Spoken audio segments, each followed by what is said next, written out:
Hi friends, இன்றைக்கி மாம்பழத்தை வச்சு ஒரு சூப்பரான அல்வா பண்ணலாம். அதுக்கு ஒரு மாம்பழத்தை கட் பண்ணிவிட்டு மிக்ஸி ஜாருக்கு சேர்த்துட்டு நல்லா ஃபைனாக அரைச்சி எடுத்துக்கொள்ளுங்க.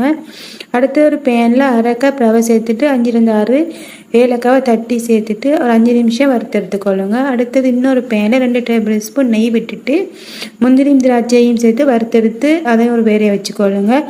அதே பேனில் 2 கப் தண்ணி சேர்த்துட்டு தண்ணி நல்லா கொதித்ததும் நம்ம செய்து வச்ச ரவையை சேர்த்து நல்லா கட்டி இல்லாமல் கிண்டி விடுங்க. அதோடு நம்ம அரைச்சி வச்ச மாம்பழத்தையும் சேர்த்துட்டு 2 டேபிள் ஸ்பூன் நெய்யும் 1/4 கப் சீனியும் சேர்த்துட்டு நல்லா கட்டிகள் இல்லாமல் மிக்ஸ் பண்ணி விடுங்க. நல்லா மிக்ஸ் ஆனதும் நம்ம வறுத்து வச்ச முந்திரியையும் திராட்சையும் சேர்த்து மிக்ஸ் பண்ணினீங்கன்னா சூப்பரான மாம்பழ அல்வா ரெடி ஆகிடுச்சு. நான் இதோட கொஞ்சம் நட்ஸும் சேர்த்து சர்வ் பண்ணிக்கொள்கிறேன்.